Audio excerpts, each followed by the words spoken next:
The basis of every local SEO strategy starts with good SEO. Your website needs to be helpful to users, answer their questions, and create a good experience to show up in the search results, and not just the local ones. How do you optimize your local presence to show up for people near you?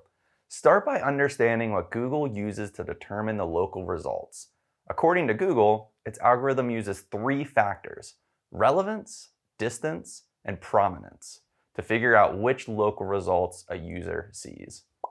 Relevance is determined by how well your business fits a user's search. So, if you sell shoes and someone a block away from you searches for hats, you probably won't appear for that search. You have to share as much information about your business as possible in order for Google to understand what you sell. Google's goal is to connect people with the right information, and it needs details from you to do so. Distance is, of course, how physically close your business is to the person searching or the search terms they've entered. Using the shoe example again, if you sell shoes in, well, the Bayou of Louisiana and someone in Texas searches for shoes, you likely wouldn't show up for those local results. You're a bit too far away.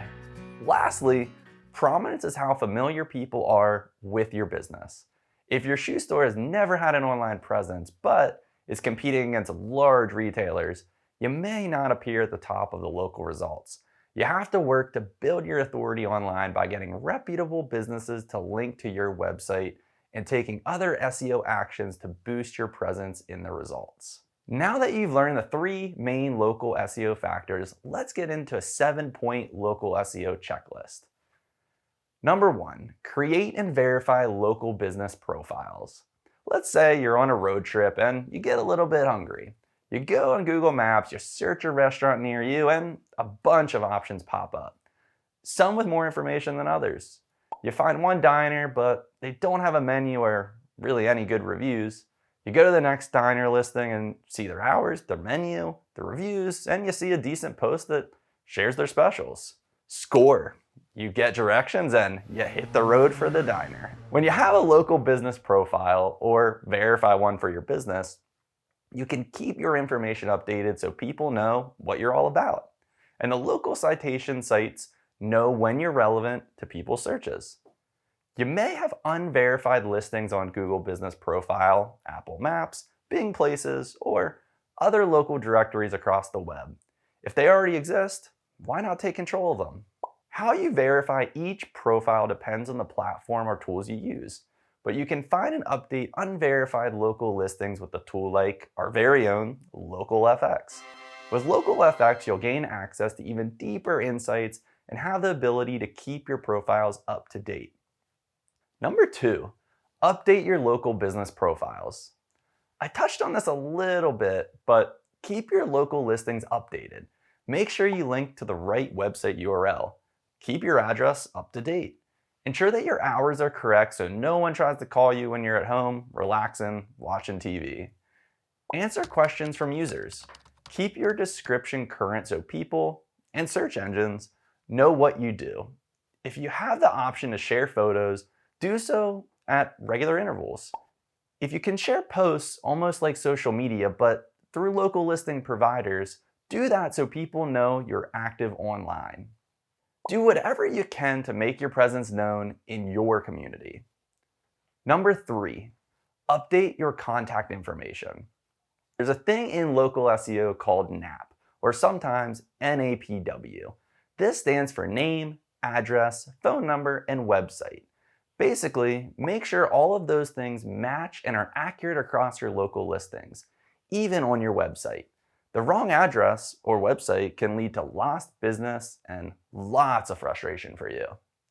Number 4, write locally optimized content. Your website plays a big role in your local SEO. It offers you the ability to create content using local keywords so you show up for those local searches. Say you're a plumber in Philadelphia, Pennsylvania. You can update your website's homepage to mention keywords like Philadelphia PA plumbers, plumbing services in Philadelphia, or another iteration of that phrase. The goal is that the next time someone in Philly searches for plumbers, Google finds your content and shows it to them because it's deemed relevant to them and their location. Number 5, encourage reviews.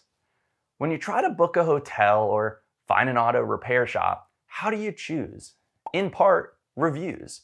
They tell you whether you should trust the business or go far, far away. While you can't and shouldn't buy reviews, you can ask happy customers to share their feedback.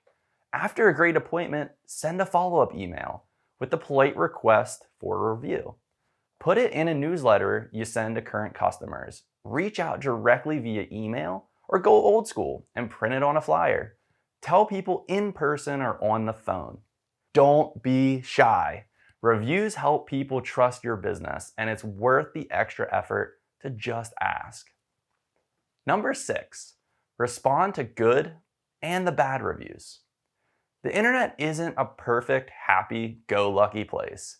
People will have criticism, and you need to be ready to respond. Don't ignore your reviews. Respond to both happy and dissatisfied customers. This shows that you listen, you care, and you want to find a solution. How you handle an unhappy customer is more important than you might think. If you get angry and say some unfortunate things, you'll leave a bad taste in people's mouths. Be professional in all interactions. Even more, be solution-oriented. Number 7, earn local links to your website. When other reputable websites link to yours, this tells search engines that your site is trustworthy. It's like you're on American Idol. And you get votes that keep you in the competition. Look for opportunities to earn links from trustworthy sources. Your local chamber of commerce or other business organization is a great place to start. Try finding local directories with a quick online search. Maybe even reach out to your local news source if you're hosting an event or doing something else that's newsworthy. Contact business owners and community organizations near you so you can start to form partnerships. This will do a lot of good for your business outside of SEO too. And that marks the end of this local SEO checklist. If you want to keep learning all things digital marketing, subscribe to our YouTube channel and our email newsletter, Revenue Weekly. Catch you next time.